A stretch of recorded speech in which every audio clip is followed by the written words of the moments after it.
Hello friends, नमस्कार। मैं आप अनिल शर्मा आप लोगों का बहुत बहुत स्वागत करता हूं एनसीआर हलचल में।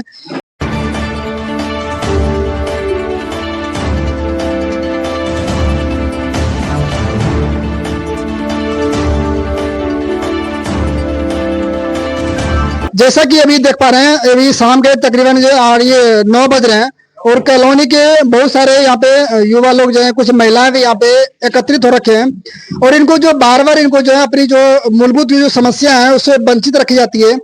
आइए हम लोग थोड़ा सा जानने का प्रयास करते हैं आखिर यहाँ के लोग जो बेसिक समस्या क्या है।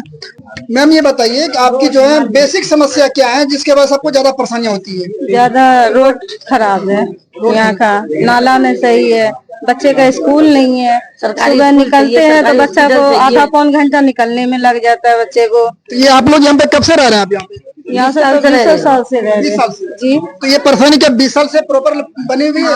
हाँ, तब क्या 20 साल से आप लोग कैसे मैनेज कर रहे थे? ऐसा ही रहे थे हम लोग। आवाज कौन सुनेगा? कुछ भी बच्चा सरकारी में पढ़ेगा तब तो पढ़ाएंगे। गरीब आदमी हम कहाँ पैसे रहेगा? जब पैसे रहेगा जब स्कूल बड़ी बच्ची हो गई है, किसको अब स्कूल नहीं पढ़ रही है। कहाँ झांसी वाले स्कूल में हमारी सब बेटी जमाना खराब हो गया, कम घंटा निकलने में लग जाता है। गड्ढा कहीं पे कुछ है, बच्चा गिर के आते हैं। चलो, जैसा कि देख पा रहे हैं यहाँ पे महिलाओं ने अभी आवाज उन्होंने बताया कि बहुत सारे बेसिक समस्या तो बहुत सारे हैं। सर आपका नाम? सर आपका? आरबी सिंह। सर आपकी जो बेसिक समस्या क्या है यहाँ पे? बेसिक समस्या ये है कि घुसने से पहले चोट वोट में डर लगता है। और डर क्यों लगता है कि पानी भरा हुआ है परियों से ऊपर। अगर बाइक भी लाते हैं तो ये पता नहीं पत्थर कहाँ पड़ा होगा। गाड़ी की स्पीड देते हैं, पत्थर में टक्कर मारेंगे, वहीं गिर जाएंगे तो या तो चोट लगेगी या मर जाएगा। सिर में पत्थर लग गया तो मर जाएगा आदमी। इसके लिए कोई सुनने के लिए राजी है नहीं। और जो भी समस्याएं में नाली है, नाली अगर साफ होती रहे तो कोई रोड पे पानी ना है। न नाली बन रही है, न सीवर बन रहा, न रोड बन रहा। दूसरी बात, अगर मान लिया ठीक है लाइट में बारिश आ गई, उधर तो बारिश आ रही, पानी आ रही, आदमी घर से नहीं निकल पा रहा, दूसरी लाइट भी गायब हो जाती है। लाइट अगर बारिश होती है 4 घंटे तो 4 घंटे लाइट नहीं आएगी, 6 घंटे होती है तो 6 घंटे लाइट नहीं आती है। तो इसकी भी समस्या है। तो इससे हम चाहते हैं कि लाइट जो है नवीनीकरण हो या किसी भी तरीके स्थानांतरण हो, जिससे लाइट जो है चाहे बारिश हो या मतलब सूखा हो, गर्मी हो, किसी भी टाइम लाइट आए। लाइट आएगी तो बच्चा पढ़ेगा। अगर किसी के पेपर भी है तो बच्चा लाइट नहीं होगी तो बच्चा पढ़ नहीं सकता तो वो फेल होगा। या रोड पे स्कूल में जाने के लिए सुविधाएं नहीं है तो स्कूल नहीं जा सकता, तब भी पढ़ाई नहीं हो सकती, घर में नहीं पढ़ाई सकता। क्वेश्चन ये है कि आप ये कॉलोनी कब से रह रहे हैं आप लोग यहाँ पे? कॉलोनी में मैं रहते हुए 10 साल हो गए। सर आपसे हम एक वही यूनिक हम क्वेश्चन करेंगे कि आपने जब 10 साल से रह रहे हैं कि 10 साल पहले आपकी यहाँ पे कॉलोनी व्यवस्था सुदृढ़ थी या फिर बेहतर थी? भाई साहब, और अब ऐसा क्या कैसी कौन सी इमरजेंसी पड़ गया पर अचानक आप लोग सब लोग? सुनिए, ऐसा होता है आदमी पहले पेशेंस दर्द होता है पेट में तो पहले वो पेशेंस रखता है जितना पेशेंस कर सकता है, तब तक वो चिल्लाता नहीं है, पेशेंस करता है। और जब दर्द भयंकर हो जाता है तो उसके अगल बगल में जितने भी लोग होते हैं वो भी इकट्ठे हो जाते हैं, क्योंकि उसको परेशानी इतनी होती है कि हो सकता है वो मर भी सकता है।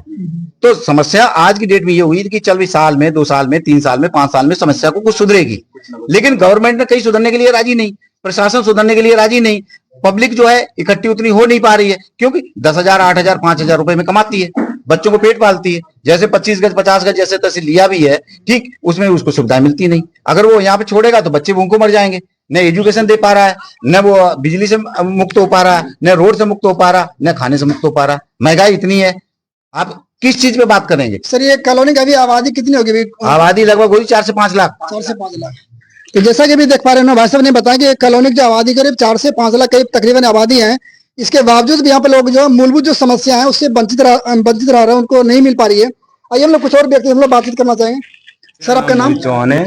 इस कॉलोनी में लगभग 15 से 16 साल से रह रहा हूँ। तो सर ये मतलब 15 से 16 साल से रह रहे हैं तो, लेकिन अभी देख रहे हैं कि कुछ युवाओं में कुछ हलचल कुछ ज्यादा तेज हो गया है, क्या उसका वजह मानते हैं? देखिए मैं बताता हूँ शुरुआत क्या थी। जब ये खेत थे तो कोई भी नोटिस बोर्ड लगा रहता है, जैसे अगर गवर्नमेंट की जमीन होती तो एक नोटिस बोर्ड लगा रहता है। कोई भी इस कॉलोनी में मैंने देखा कहीं भी नोटिस बोर्ड नहीं था। जैसे कहीं और चले जाओ सरकारी जमीन है, जैसे आप FNG बिहार में चले जाइए तो सरकारी जमीन पे बोर्ड लगा हुआ है, या फिर उसका खतरा नंबर नहीं खुलेगा। अगर खतरा नंबर डालेंगे तो प्राधिकरण लिखाएगा। ऐसा कोई भी चीज नहीं थी इस रजिस्ट्री में। रजिस्ट्री कराने पे लोगों को ऐसी कोई चीज सामने नहीं आई, पर रजिस्ट्री गवर्नमेंट ने रजिस्ट्री करी और मीटर भी दिए, ताकील खारिज भी हुआ, फिर उसके बाद भी हमारी कोई भी सुविधा नहीं मिल पाई। अभी तक झेलते जाएंगे, 2 साल में हो जाएगा, 3 साल में विकास हो जाएगा, अभी तक 15, 16, 20 साल हो गई लगभग, कोई भी विकास नहीं है। कोई नाली खरंजे या शिविर का कोई भी नाम नहीं है कि इस कॉलोनी में लाइट की जर्जर हालत है, और ना ही स्कूल है जो बच्चे पढ़ सके। किसी स्कूल में प्राइवेट स्कूल है, प्राइवेट स्कूल में जिसकी क्षमता वही पढ़ा सकता है, ठीक है ना, और गरीब बच्चे पढ़ नहीं पा रहे, जिससे दयनीय स्थिति बनी हुई है। रोजगार बिल्कुल जो रोजगार है वो भी क्या नाम है, खर्चे ज्यादा बढ़ रहे हैं। तो जैसा कि अभी आप लोग अभी इन लोगों को सुना कि इन्हें कहना इनका था कि 15-20 साल से लोग रह रहे हैं, लेकिन इनकी जो बेसिक समस्या का जो है कोई हल नहीं मिल रहा है। इसके वजह से इनको जो है बार बार उठकर इनको जो है रोड पे आना पड़ता है, गली से मोहल्ले में आना पड़ता है। आइए थोड़ा मैं कुछ और व्यक्ति से बातचीत करना है। ये सर आपका नाम? मेरा नाम विवेक शुक्ला है। तो शुक्ला जी ये बताइए, आप यहाँ पे कॉलोनी में कब से रह रहे हैं आप? मैं आज 15 सालों से रह रहा हूँ, और मैंने और हमारी युवा टीम ने डूब क्षेत्र का मुद्दा उठाया है, जो हम सारे युवा मिलकर इस पर कार्य कर रहे हैं। सुबह से लेकर शाम तक हम सिर्फ इसी काम को करने के लिए दिन रात लगे हैं, और हम ज्यादा से ज्यादा कॉलोनी में युवाओं को और घर से हर व्यक्ति को जगाने का प्रयास कर रहे हैं कि हमें डूब क्षेत्र से जब तक बाहर नहीं होंगे, जब तक हम डूब क्षेत्र से बाहर नहीं होंगे तब तक हमारा विकास नहीं होगा। हम यही चाहते हैं, जैसे आप सेक्टर का विकास करते हो, आप जैसे गांव का विकास करते हो, आप उसी प्रकार हमारे कॉलोनी का विकास करो नोएडा अथॉरिटी द्वारा। जब हमारी रजिस्ट्रियां नोएडा अथॉरिटी में हुई है तो हमारा विकास भी वही करें। सर ये हमारा एक सवाल है कि अभी 15-20 साल से तकरीबन यहाँ पे रह रहे हैं, तो ये अचानक जो डूब क्षेत्र का मुद्दा आपके मन में ऐसा विचार कैसे है कि हम उसको उठाना चाहिए? ऐसा कैसा कोई महसूस हुआ है ताकि आपको? महसूस ऐसे हुआ, जैसे मैं आपको बताता हूँ, हमारे कॉलोनी में प्राइवेट संस्था या समिति द्वारा लाइटें चल रही हैं, जिसकी वजह आज 10 से 15 साल वही तार बिछे हुए हैं जो 11,000 के हैं। जगह जगह पे वो तार टूट जाते हैं। जब यहाँ के डीएम या नोएडा अथॉरिटी या बिजली विभाग को जब एप्लीकेशन दिया जाता है कि इसको चेंज कराया जाए या बदलवाया जाए, तो ये कह देते हैं कि ये डूब क्षेत्र है और समितियों के माध्यम से लाइट चल रही है, इसमें हमारा कोई योगदान नहीं है। मैं बताना चाहता हूँ, इसी कॉलोनी के अंदर 7,000 मीटर लगाए गए हैं, जिसका बिल बिजली विभाग वसूलता है। तो मैं ये कह रहा हूँ कि जब वसूलता है तो उसका मेंटेनेंस कौन देखेगा? समितियां देखेंगी या आप देखोगे? समितियां हाथ खड़ा करने को तैयार है कि कल को कोई भी ऐसा कार्य होगा तो उसमें मेरा कोई हाथ नहीं, क्योंकि मैं सरकार को सौंपने के लिए तैयार हूँ, सरकार लेने को तैयार नहीं है।